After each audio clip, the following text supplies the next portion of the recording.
दिन मेरी इंस्टाग्राम पे रीच जाना शुरू हो गई। अब पता नहीं वो सिर्फ दिलासा दे रहे थे कि क्या कर रहे थे, दिमाग खुल गया था भाई। कोई इतना एफर्टलेसली क्रिंज भी नहीं हो सकता। अभी भी फर्क नहीं पड़ता है ना, उस समय भी फर्क पड़ता था। हेलो दोस्तों, welcome back to the channel. अभी मैं ना खुद का यूट्यूब स्टॉक कर रही थी एंड मुझे रियलाइज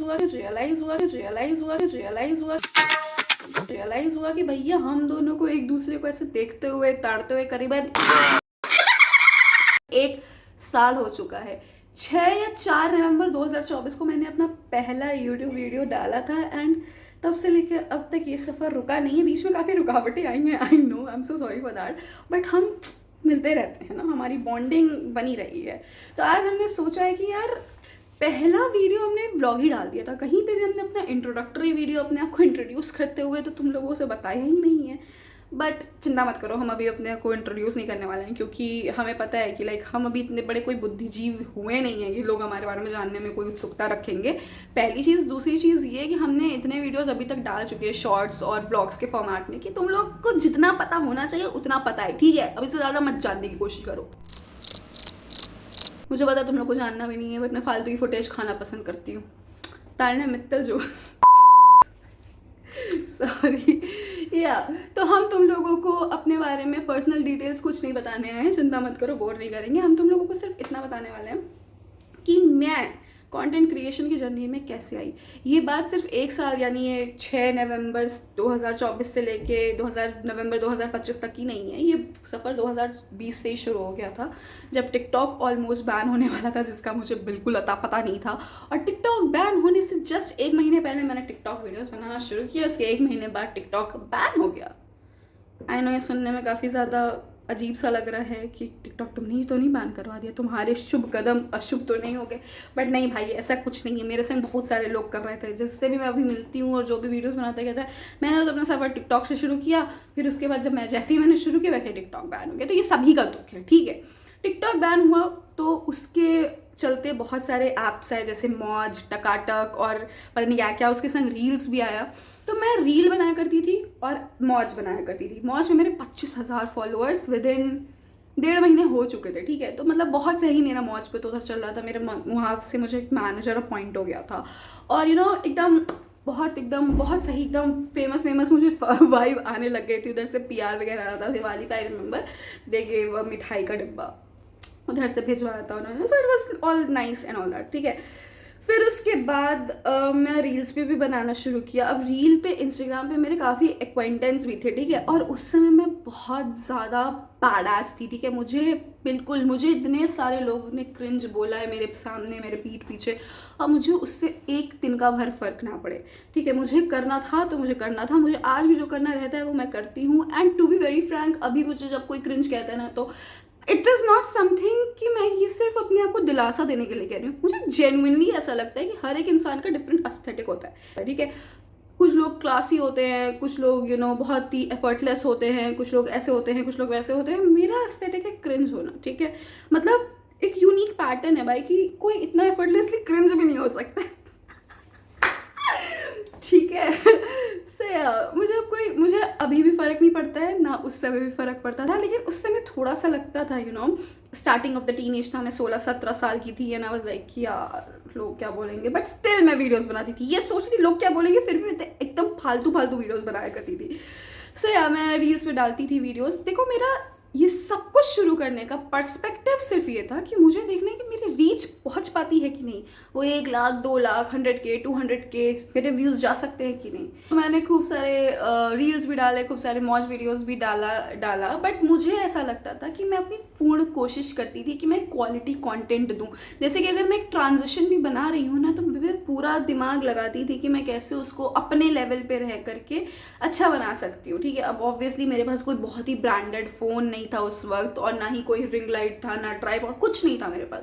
बस मैं कोशिश करा करती थी कि बस मैं करूं, जैसे जितने सोर्स है उसी से करूं मैं, ठीक है। या अगर मैं कोई ह्यूमर बेस्ड कंटेंट वीडियो बना रही हूँ तो उसमें मैं अपना पूरा सरकाज़म डाल दूं, जितना भी बुद्धि है उस हिसाब से मैं कोशिश किया करती थी, ठीक है। सो मेरा देखो, वीडियोस बनाने का, रील्स बनाने का, मौज वीडियो सब सिर्फ इतना पर्सपेक्टिव था कि मेरी रीच जा सकती है कि नहीं। और जिस दिन मेरी इंस्टाग्राम पे रीच जाना शुरू हो गई, मैं हो गई एकदम संतुष्ट। मान लो कि एक लाइन है, ठीक है, और मैंने रखा कि इस लाइन में मेरा यहाँ पहुँचना ज़रूरी है, ठीक है, और मैं यहाँ पहुँच गई, तो मेरा ऐसा नहीं कि चलो अब यहाँ पहुँच गई तो मैं वहाँ पे भी पहुँच जाऊँ, ठीक है, मैं संतुष्ट हो जाती हूँ, मैं सेटिस्फाई हो जाती हूँ, लेकिन वहाँ तक पहुँचने के बाद ही सेटिस्फाई होती हूँ। और दूसरी बात एक ये होती है कि मैं अपना एम इतना बड़ा रख लेती हूँ ना कि वहाँ तक पहुँचने में इंसान की पूरी ज़िंदगी बीत जाती है।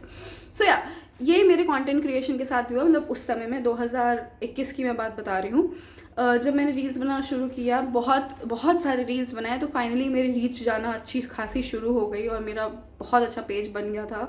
और लेकिन क्योंकि मेरा एम पूरा हो गया था और मैं कहीं ना कहीं सेटिस्फाई भी होने लग गई थी खुद से, तो मैंने वीडियोस बनाना बंद कर दिया।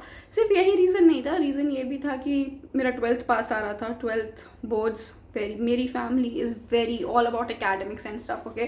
करिकुलर एक्टिविटीज़ में पार्टिसिपेट ज़रूर करती थी, बट वीडियो मेकिंग और करिकुलर का एक्टिविटीज़ टोटली डिफरेंट थी। And if you know, you should know कि भाई इंडियन फैमिलीज़ में content creation, video making, no no no no not so goes with me. ऐसा कुछ नहीं था वहाँ पे पापा मम्मी कहते थे क्या करती रहती हो दिन भर, वो मैं करती थी अपने आप।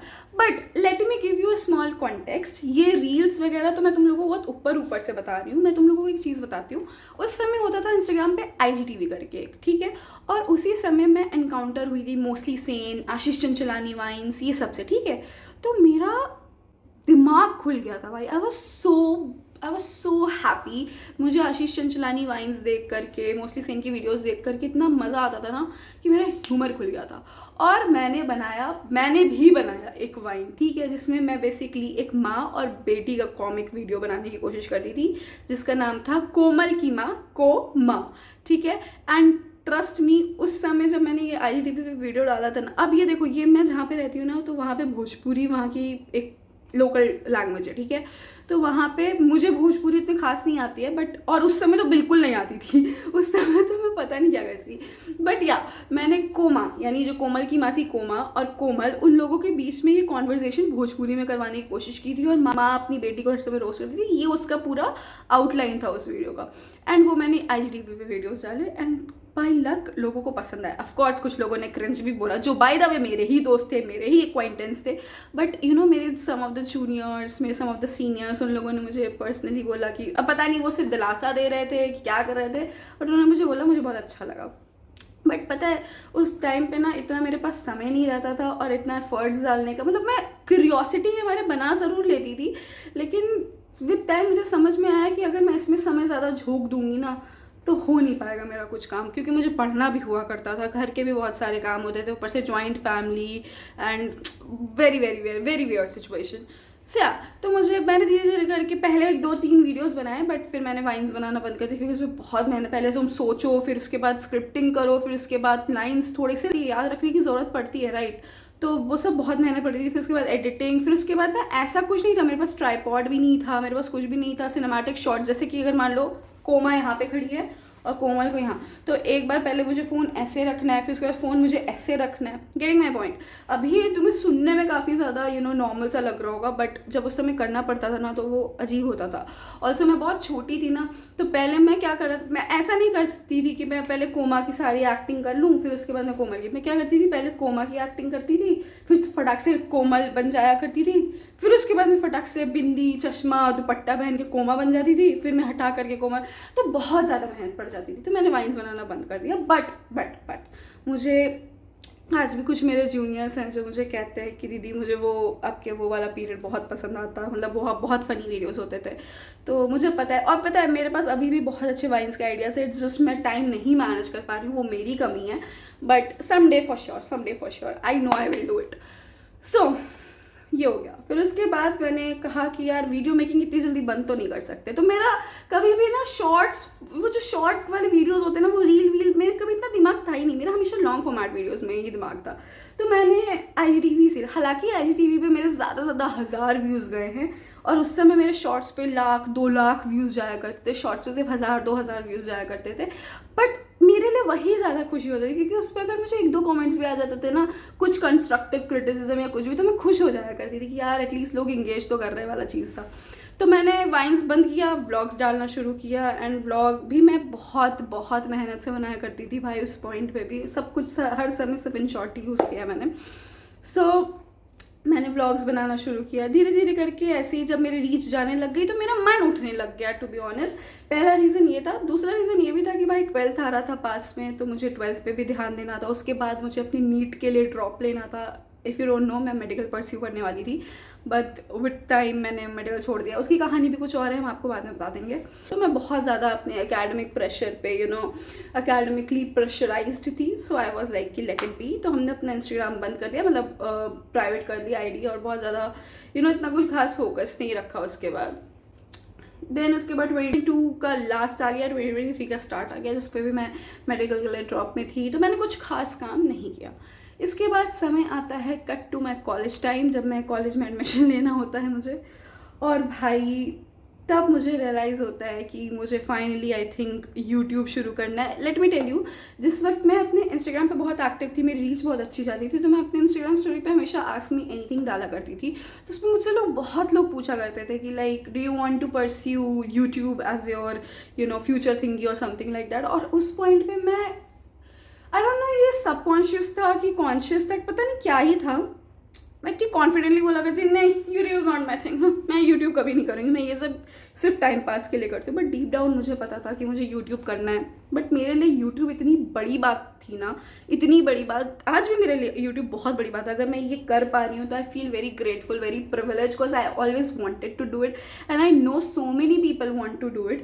बट फर्स्टली दे फील कि यार लोग क्रिंज ना कहें। सेकेंडली दे फील कि क्या ही डालूँ। Thirdly they are not courageous enough, at least उनकी पर्सपेक्टिव से मैं बता रही हूँ। मैं कितने लोगों से, कितने अपने दोस्तों से बात की है, वो जो बस सोचते ही रह जाते हैं, जो ये सोचते हैं कि यार यूट्यूब करने के लिए बहुत बड़ी टीम की ज़रूरत है, जो काइंड ऑफ मुझे भी पहले लगता था। I know where they coming from, ठीक है। But I feel that's the catch when you realise कि तुम्हें कहीं से तो शुरू करना पड़ेगा, और तुम्हारी शुरुआत की ही वीडियो परफेक्ट हो जाए, तो that is whole another level का लक, ठीक है। बट येस, मुझे शुरू करना था। मुझे डीप डाउन हमेशा से पता था कि मुझे यूट्यूब करना है, बट मैं इस चीज़ को एडमिट करने में मे बी थोड़ा ऑकवर्ड थी, क्योंकि ऑलरेडी लोगों के मुंह से काफ़ी क्रिंज सुन रही थी। ऊपर से coming from a background, family background, जहाँ पे अकेडमिक्स को बहुत ज़्यादा प्रायोरिटी दिया जाता है, और ये वीडियो मेकिंग को तो कुछ माना ही नहीं जाता है। इवन आई डोंट नो, फिर कुछ महीने पहले तक मेरे पापा कहते बेटा, किसी तुम मुझे 1 लाख भी रुपए ला के इस यूट्यूब वीडियो से ला करके दे दोगी ना, तो भी मेरे लिए वो मान्य नहीं होगा, ठीक है। तो ये सब माइंडसेट काफ़ी मैटर करता है। इसलिए मैं उस पॉइंट पे तो एकदम कह रही थी कि नहीं भाई, मुझे कोई यूट्यूब नहीं करना है, लेकिन मुझे डीप डाउन चाहिए था। But when I came to college and I, by the way, college में आने की भी पूरी स्टोरी अलग है। जब मैं कॉलेज में आई थी, I was not at all well, neither physically nor mentally. So yeah college में विद टाइम सब कुछ ठीक हुआ। मुझे रियलाइज़ हुआ कि यार I think I should do something for my self. Actually इसमें मेरी दोस्त मुस्कान का भी योगदान है। मेरे मन में भी यही सवाल हुआ करता था कि क्या ही डालूंगी, मुझे क्या ही, मेरा जितना भी 2021-22 का टैलेंट था सब मेरे दिमाग से उस पॉइंट पे जा चुका था। But Muskan always use to tell me कि अरे यार पिता, तुम कर सकती हो, तुम करती आई हो, तुम ये तुम वो। तो भाई she actually made a lot of sense. तो भाई मैंने एक रैंडम, उसने अपना यूट्यूब चैनल बनाया था। उसके बाद उसके आई थिंक 6-7 महीने बाद हमने अपना, नहीं 1 साल बाद, हाँ लगभग ऐसे ही इंटर गैप पे, उसने 2023 में अपना वीडियो चैनल बनाया था। मैंने 2024 में वीडियो चैनल बना लिया अपना, यूट्यूब चैनल बना लिया अपना। And yes, ever since I have never stopped. And yes, this is the whole story. काफ़ी सारी चीज़ें आई, काफ़ी मैं अभी देखो ऐसा नहीं, देखो फॉर मी यूट्यूब स्टार्ट करना ही एक बहुत बड़ा स्टेप है, ठीक है। यूट्यूब के माइलस्टोन कैच करना तो अनदर लेवल की खुशी होगी, बट यूट्यूब स्टार्ट करना बहुत बड़ा स्टेप है। उस पर पहला वीडियो डालना जो मैंने 6 नवंबर 2024 में डाला था, वो भी एक बहुत बड़ा स्टेप था, मतलब खुशी वाला स्टेप था।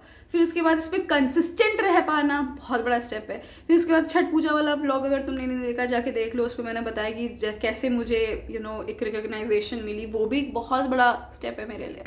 सो या all of these matter cause this is not just कि ये यूट्यूब में कंटेंट क्रिएशन पैसे फेम के लिए बना रही हूँ, ये एक जर्नी रही है। और मैं जैसे तुम लोगों को बता रही हूँ ना कि जैसे उस पॉइंट पे मुझे लगता था कि मैं सिर्फ फेम के लिए या व्यू काउंट के लिए वीडियोस बनाया करती थी, but that's not the fact. ये मैंने एनालाइज किया खुद के अंदर, थोड़ा रेट्रोस्पेक्ट वगैरह किया, देन आई रियलाइज्ड कि वीडियो मेकिंग के माध्यम से जब मैं कोमल वाले वीडियोस बनाया करती थी या वो ट्रांजिशंस बनाया करती थी, मैं कभी भी सिर्फ ट्रेंड को नहीं फॉलो किया करती थी, मैं हमेशा वो टॉपिक्स उठाया करती थी जो मैं हमेशा से डीप डाउन बोलना चाहती थी। जैसे कि मैं बहुत, जब मैं आई गेस 10th क्लास में थी तभी से मुझे पेट्रियार्की वर्ड भी नहीं पता था कि पेट्रियार्की नाम का कुछ चीज़ एग्जिस्ट करता है, मिसोजिनी नाम का कुछ चीज़ एग्जिस्ट करता है, बट मुझे डिस्क्रिमिनेशन पता था, डिस्क्रिमिनेशन क्या होता है, प्रेजुडिस क्या होता है, ये सब पता था मुझे। तो मुझे इन सब टॉपिक्स पे वीडियोस बनाना सरकास्टिकली बड़ा पसंद था, तो मैं वो कोमल के माध्यम से बनाया करती थी, तो मेरे लिए हमेशा एक सोर्स रहा है वीडियो मेकिंग, अपने आप को, अपने इमोशंस को एक्सप्रेस करने का, ठीक है। या मैं दूसरे की वीडियोस डाल दूँ या मैं खुद अपनी वीडियो बनाकर डाल दूँ, तो ये एक तरह से मेरे लिए सोर्स रहा है। So it is more than getting fame. ये मैं खुद को बहुत गलत मैसेज दिया करती थी बचपन, मतलब 6-7 साल पहले तक, कि भाई तुम फेम के लिए वीडियोस बना रही हो। Of course that is one of the most important aspect. पैसा, फेम, ये सब कुछ मिल जाता है, ये इसका रिजल्ट होता है जो आप मेहनत करते हो, but that's not the only aspect of making videos and that should not be the aspect of making videos. So yeah that's it. I think आज मैंने बहुत ज़्यादा बोल लिया है, मेरी एनर्जी लो हो गई है। बाय द वे मुझे ये वीडियो बनाना था बिकॉज हम कल घर जा रहे हैं। बाय द वे 50 डेज़ वाला जो चैलेंज था, आज उसका 13th डे था, कल डे 14th होगा और 26 नवंबर होगा, तो हम कल घर चले गए होंगे। आई डोंट नो ये वीडियो कब आने वाली है, बट जब भी आएगी तुम लोगों को अच्छा लगे तो ज़रूर बताना। Okay, bye bye.